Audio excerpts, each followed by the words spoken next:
हमने पहले कहा था, जब एक बार कथा करने महाराष्ट्र में आए थे, हरताली का तीज शिव महापुराण की कथा बाची थी, सुनी थी आप लोगों ने? उस हरताली का तीज शिव पुराण की कथा में एक बात कही थी, हरताली का तीज का फुलेरा जहां जहां बंधे अपने आसपास के 5 घरों में जाकर या 5 स्थान पर जाकर उस फुलेरे का दर्शन करना चाहिए। भगवान झोली भरकर प्रदान कर देता है। वो फुलेरा साधारण नहीं है। 18 तारीख को हरताली का तीज है। उस हरताली का तीज के दिन आपके नगर में जहां फुलेरा बंधे, माताएं जहां पूजन करे, वहां दिल से पूजन करे, स्मरण करे। आप 5 फुलेरे का दर्शन कर कर आइए। 5 फुलेरे का। हम तो शंकर भाऊ से कहेंगे प्रयास करना।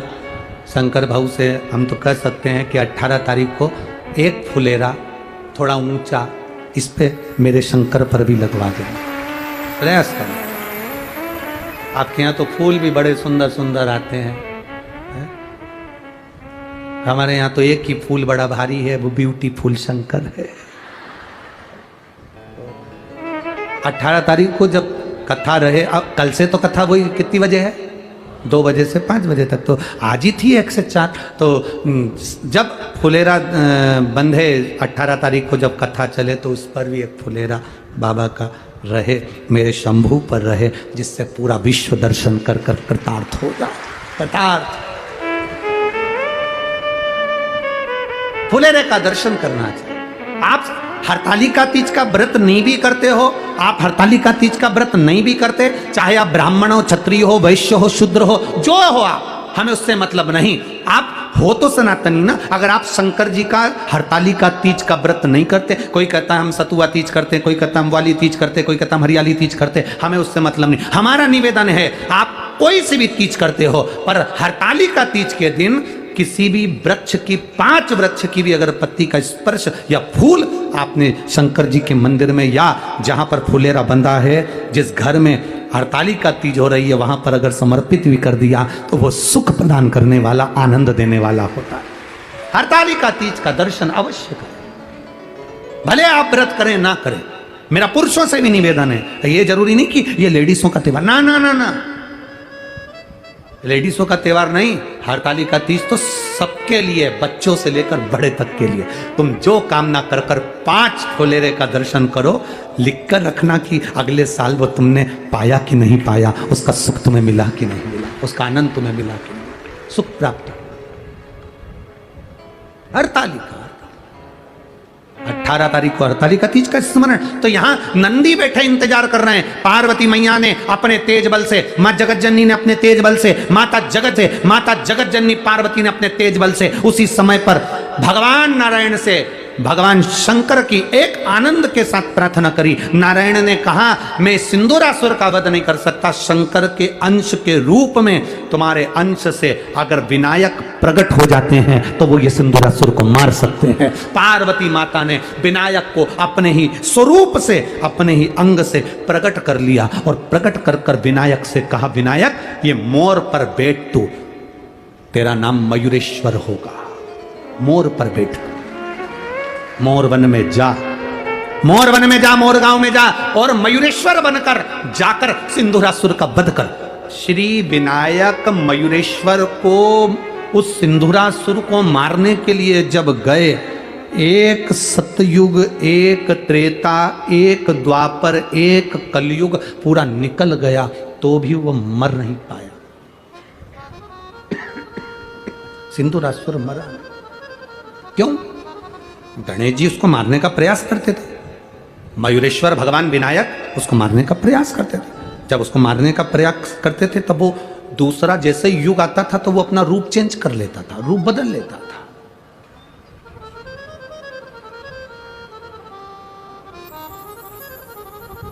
वो रूप बदलता है। विनायक को लगा सतयुग निकल गया, त्रेता निकल गया, द्वापर निकल गया, कलयुग निकल गया, ये मरेगा कैसे? जब तुमको लगने लगे कि कहीं ना कहीं तकलीफ में फंसे हुए हो, संशय में हो, तब उस जगह पर घर के जो बुजुर्ग होते हैं, घर के जो बड़े होते हैं, घर में जो गुरु होते हैं, जो घर का बड़ा होता है, बुजुर्ग होता है, कोई श्रेष्ठ होता है, उसके पास थोड़ी देर जाकर बैठना, वो निर्णय जरूर देगा। वो देगा नहीं, पर किसी अच्छे के पास जाकर बैठना जो सही निर्णय दे दे। किसी ऐसे वैसे के पास जाकर होता है। एक व्यक्ति बहुत तनाव में रहता था, बहुत डिप्रेशन में रहता था, बहुत तनाव में दिन भर तनाव में रहता, दिन भर टेंशन में और तनाव में रहता। वो इतना तनाव में रहता, एक बार डॉक्टर को दिखाने गया, उसके घर के लोग डॉक्टर को दिखाने ले गए, तो डॉक्टर साहब ने पूछ लिया, तुम्हें इतना तनाव रहता है तो तुम इतने तनाव में क्या करते हो? तो कहा, मैं जब तनाव में ज़्यादा रहता हूँ तो मंदिर चले जाता हूँ। डॉक्टर खुश हो गया, तनाव में रहते हो तो मंदिर चले जाते हो, बहुत अच्छी बात है। मंदिर जाकर क्या करते हो? आराधना करते हो, पाठ करते हो कि पूजन करते हो? कुछ नहीं करता, मैं इतना तनाव में रहता हूँ, मंदिर चले जाता हूँ। मंदिर जाकर करते क्या हो? कुछ नहीं करता, पूजन पाठ कुछ नहीं। तो करते क्या हो? मंदिर पे जाकर जो सब चप्पल छोड़कर जाते हैं दरवाजे पर, उन सब की चप्पल को एक दूसरे में मिक्स कर देता हूं। इससे क्या होता है? मैं ओटले पर बैठकर देखता रहता हूं, मुझसे ज्यादा चप्पल ढूंढने वालों को तनाव हो जाता है, तो मेरा तनाव कम हो जाता है, मेरा तनाव कम हो जाता है। डॉक्टर ने उसके हाथ जोड़े, तू जानी तो मैं डिप्रेशन में आ जाऊंगा, तू जानी। ऐसे कई लोग आते हैं जो खुद तो टेंशन में रहते हैं, दूसरे को भी टेंशन दे देते हैं। हमारे यहाँ भी कुबेरेश्वर धाम पे एक टेंशन ऐसा है, वो ऐसे कई लोग रहते हैं। एक हमारे यहाँ भी ऐसे ही है, वो जब भी बोलने आएगा ना, कोई साधारण सी भी बात होगी ना, कोई मिलने भी आए तो महाराज महाराज। हमने कहा क्या हुआ? कोई आया। अब अपने को ऐसा लगे कौन आ गया ऐसा, तो चिल्ला के आया, हुआ क्या? कुछ नहीं, खत्म। ऐसे 3-4 लोग ऐसे हमारे यहाँ। एक हापड़ा भी है, हापड़ा भी महाराज। अच्छा, इन लोगों के बिना कुबेरेश्वर धाम पे लगता भी अच्छा नहीं है, फिर ऐसा लगता है थोड़ा जब भी बोले ऐसा। हल्की सी पानी की बूंद गिरी बारिश की, और वो अंदर आके चिल्ला के, बहुत तेज पानी आ रहा है, बहुत तेज। इतने में हमने कहा जितने भी लोग बाहर हैं उनको सबको बोल दो अंदर हो जाए, टीन शेड में हो जाए, जाओ जल्दी बोलो। थोड़ी देर बाद हम जब बाहर निकलते तो एक भी पानी की बूंद नहीं, एक भी। और पूछो उसको बुला के, इधर तू तो कह रहा था बहुत तेज आया था, चलेगा। ऐसे कई लोग हैं बहुत टेंशन देते, बहुत। कई लोग तो समझ जाते हैं इनको कि ये टेंशन देंगे। जैसे कई पतियों की आदत रहती है, ऑफिस से घर आते हैं और उनको मालूम है जाऊंगा और सुनना पड़ेगा, तो पहले से वो तैयार होके आते हैं, 2 कॉफ़ी और चाय पी के। बाजार से जाते हैं तो बड़ा पाव खा के जाते हैं। वो इसलिए जाते हैं क्योंकि यहाँ से बड़ा पाव खाकर चले जाओ, वहाँ वो भाव खाएगी, क्या मतलब? टेंशन। अब विनायक मोरेश्वर को लगा कि ये मरेगा कैसे? ये तो एक सतयुग चले गया, त्रेता चले गया, द्वापर चले गया, कलयुग चले गया, मरेगा कैसे? माँ जगतजननी के पास जाकर मयूरेश्वर बैठ गए। माँ ने पूछा क्या बात है विनायक, क्या हुआ? विनायक कहते हैं वो मर नहीं रहा माँ, क्या करा जाए? तब कहा इस नंदी को ले जा।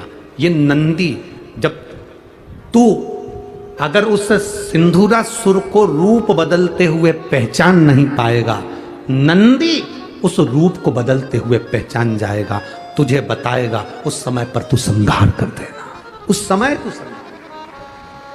अभी कथा में कहा था नंदी दरवाजे पर आ जाए, गौ माता दरवाजे पर आ जाए, समझ लेना वो काल को हरने आए। हमें नहीं दिखता, धर्मराज को दिख जाता है।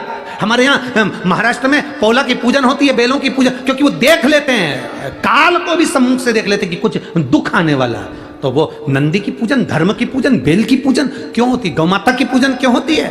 उसका कारण वो काल को भी देख लेते हैं कि। तो यहां जैसे सिंदूरासुर ने रूप बदला,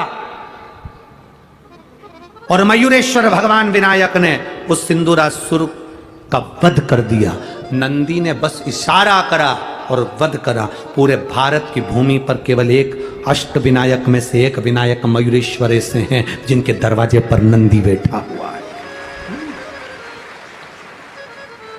अष्ट विनायक में पहला विनायक मयूरेश्वर, जिसका मात्र दर्शन कर लेने पर मैं कहूंगा संपूर्ण भारतवासियों से, देश विदेश में बैठे हुए श्रोता भक्तों को मौका मिले तो पुणे की इस पावन धरा पर आकर मयूरेश्वर विनायक का दर्शन करिएगा। वो सुख प्रदान करने वाला, वो आनंद देने वाला, भक्ति के